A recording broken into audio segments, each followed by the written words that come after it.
Y'all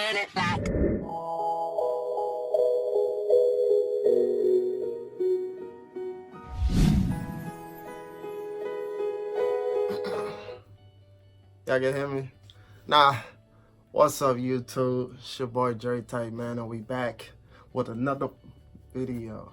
Now, let me chill, but you know, I get real excited when it comes to doing this, man, because I wasn't supposed to be here. You know what I'm saying? And I mean that in every aspect, you know, that you could come up with, man. But I made it, so you know, I'm definitely gonna take advantage of the opportunity every time I get the opportunity to hit y'all with some more content and do what I like to do best, man. Like Warren Buffett once said that you should do the thing that you would do if you was financially set, financially free, whatever you want to call it. And that for me is definitely art. So like I said, every time I get the opportunity to pick up a pen, a brush, a pencil, whatever it is, and just create something that makes me feel good, I enjoy it. That's why every single video you see me excited and it's genuine, because I only have like rough drafts of what I intend to create, but for my platform I get the opportunity to show y'all like from thought process to reality. So yeah, I'm definitely excited as always, man. When it comes to this art shit, you know, it's my life, so I'm definitely dedicated to my life. So let's get it, man. Dre Type. Most women have never heard a man talk.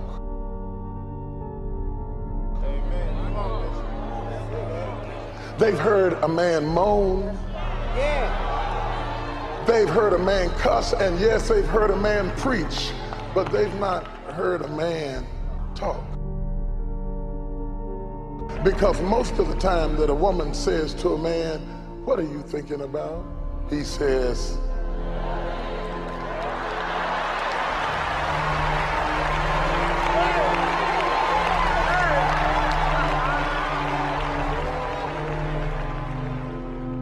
so for the few women who grew up in homes where there were fathers, they might have been present, but generally they were very silent. And so there is a mysticism around masculinity that is so pervasive and so overwhelming that the woman is so hungry to hear and understand what's going on with the man that she will give her body up and everything in it just for the cost of admission to provoke a conversation. And he thinks it's his great lovemaking that has her laying in the bed.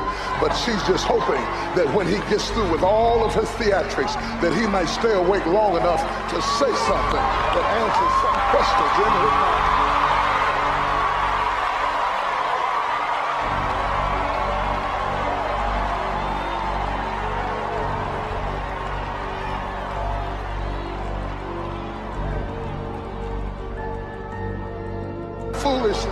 Foolishly, he thinks that the greatest tool he has is between his legs, when it is really between his ears.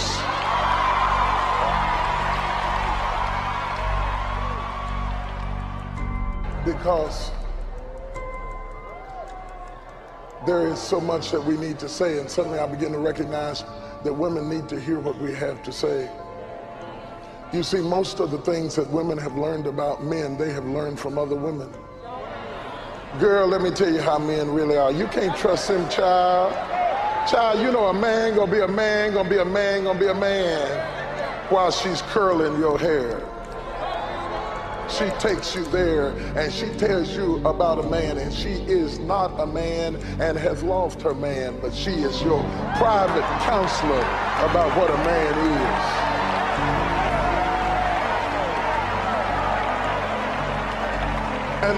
And what of your mothers who defined masculinity on the basis of the man she had and left? And in the breast milk of her wisdom, there is pollution from the pain of her rejection that contaminates your perception of who a man is. And so you treat the man you have as if he were the man that left. And he leaves you sad because you don't understand that he is far different from the man who left you 5 years ago. And so I thought it was responsible of me that I would invite the women into this conversation. As I stood at the checkout counter in the grocery store and I saw walls of women's magazines, and they give you all kinds of information. 5 ways to keep your sex life alive. 10 ways to make your husband come back home. 3 things that a man really wants from his woman. But if you will check, most of the articles are written by women. And then I understood after 28 years of counseling couples how many times I wanted to get up behind the back of the man that the woman was trying to win because the marriage was falling apart. And I wanted to say, don't say that. She thought she was winning him, but she was pushing him further away because she doesn't understand how a man thinks, and she doesn't know how to talk to a man. And in her effort to win him, she is losing him, and she can't figure out why he is fading away. Most women have never heard a man talk. May I pause just a moment and explain to women something that you probably never hear men say, because some men are not articulate enough to say it, some are not thoughtful enough to speak it, and most are too private to admit it. But it is real hard to be a man. Now, you have a whole lot of materials and information that undergirds the challenges you go through, and I'm not minimizing what you go through at all, because you go through a whole lot. But just let me tell you, just so that you will know, since you have never spent not one day as a man, let me inform you quite clearly and emphatically that it is hard to be a man. That's why most give up on it, most quit, most faint from it, most fall because of it, and almost all of us die trying to do it. Oh yes, the devil is out to destroy men. If you look around this room, you will find many saged, aged, gray women. Go to your family reunions and you will see grandmama and big mama and Aunt Kivy, and they're all standing around in the kitchen talking about, girl, is that chicken done yet? I don't know, mama, let me turn it over in a minute. Get that bread out the oven before it burns. But have you ever asked yourself, where are Grandpapa and Big Papa and Uncle Willie? What happened to Cousin James? What is wrong with our generation that there are few old men left?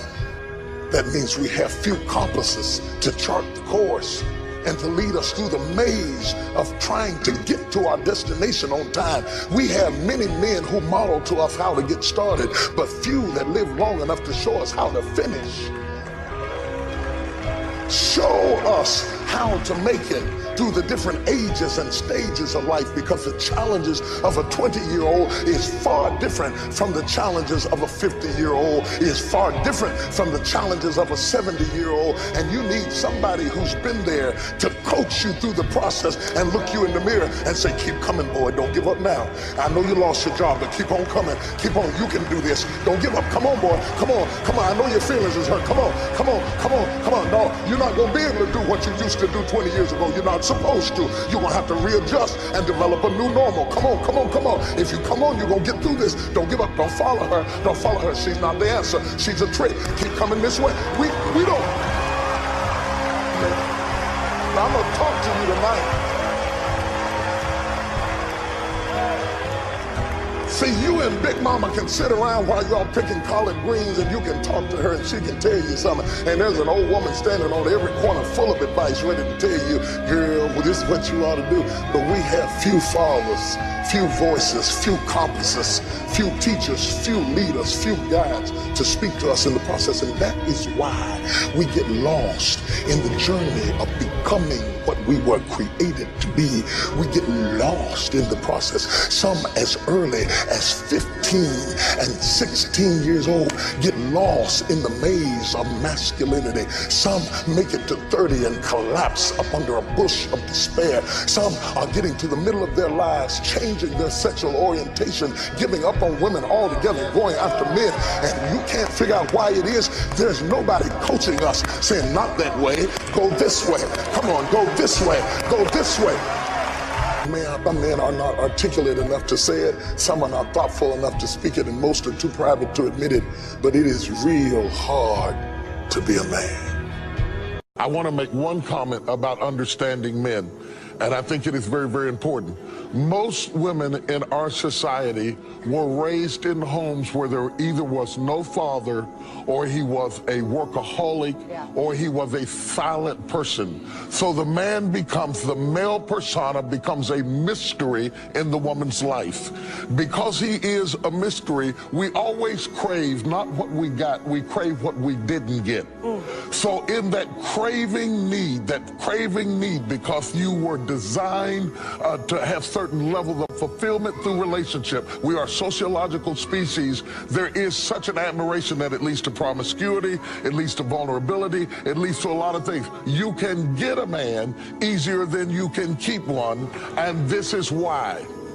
One, you have been trained, when you get him, you don't understand him because you think he is another kind of woman. Yes. You talk to him like he is your sister. You handle him like he is a woman wearing a suit. And you are expecting him to love you in the language that a woman loves you. And that is not how we communicate. That is not how we communicate. You think that because we love differently, we don't love equally. Wow. Different does not mean lesser than. We are made to be different. We are not just different biologically, we are different psychologically, we are different emotionally. And what has to happen, there has to come a healing and a deeper understanding so that we become bilingual enough in our communication that you begin to understand that because he doesn't love in your language doesn't mean that he doesn't love at all. I want to say one more thing. I've got a 2-year-old grandbaby at home. She walks around the house dragging a doll all the time. She's already got a cookware set. At 2, she is practicing to be a wife and a mother.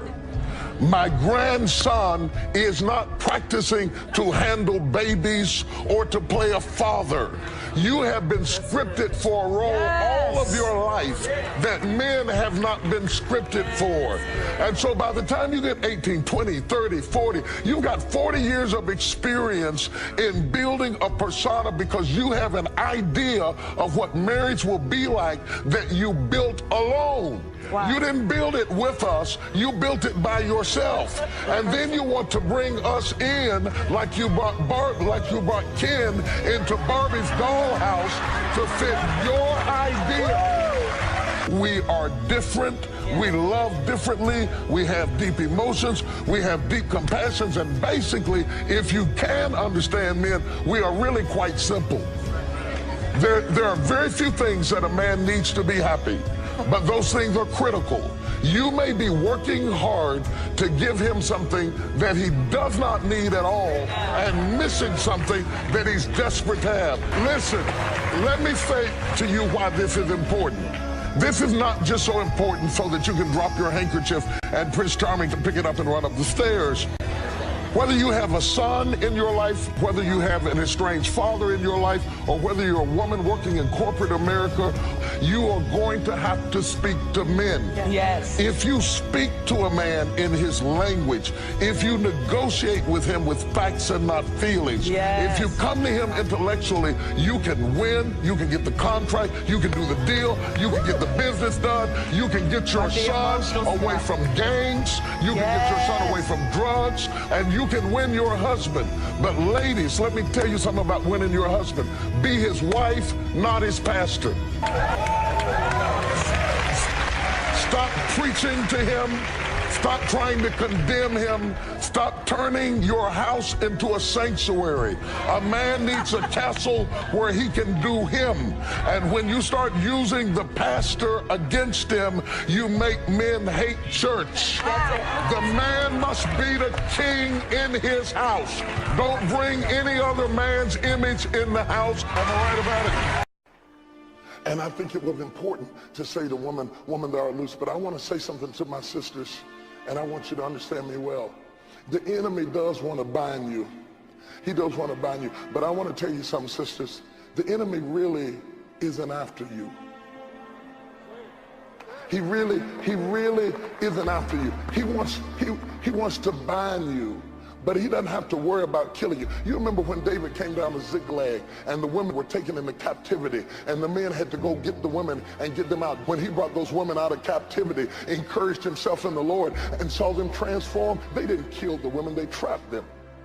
And all through the Bible talks about women being trapped, talks about silly women being trapped, because the enemy wants to trap women, but he wants to kill men. So to the woman, we are talking about woman thou art loose, but when it comes to the man, we are fighting for our lives because the devil wants to kill men.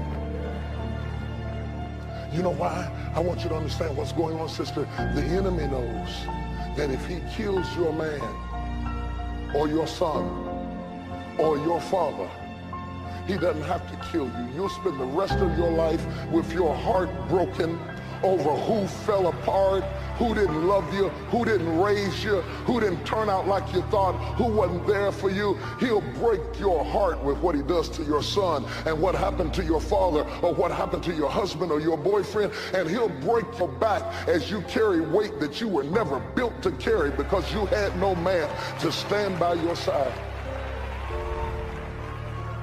And he'll seek to terminate and destroy the life of men because he knows he gets 2 for 1. When he gets a man, he gets you too. That's why in the book, in the Bible, it talks about in the King James Version to destroy everyone that pisses against the wall. It means to destroy everything that stands up when it urinates. The devil is after men. That's why when Moses was born, there was a decree made by Pharaoh to destroy every male child under 2 years old. He didn't wait till they got old. He started out early wanting to kill them lest they become kings and giants and enter into their destiny. Men are on the hit list of hell. That's why when the baby Jesus was born, Joseph had to take him down into Egypt and hide him for 2 years because Satan had a contract out for men and he was willing to kill every male child until he got to that child, because the prophecy in the book of Genesis said that the seed of the woman would rise up and bruise the head of the seed of the serpent. My sister, he's not after you, he's after your seed. Well, what seed does the woman have? The woman's seed is her son. The prophecy is in the male child. He wants to kill your seed, your son, your father, the masculine voice in your house, until it becomes strange to your daughter to hear a man's voice in the house. So she'll be so desperate for the voice of a man or the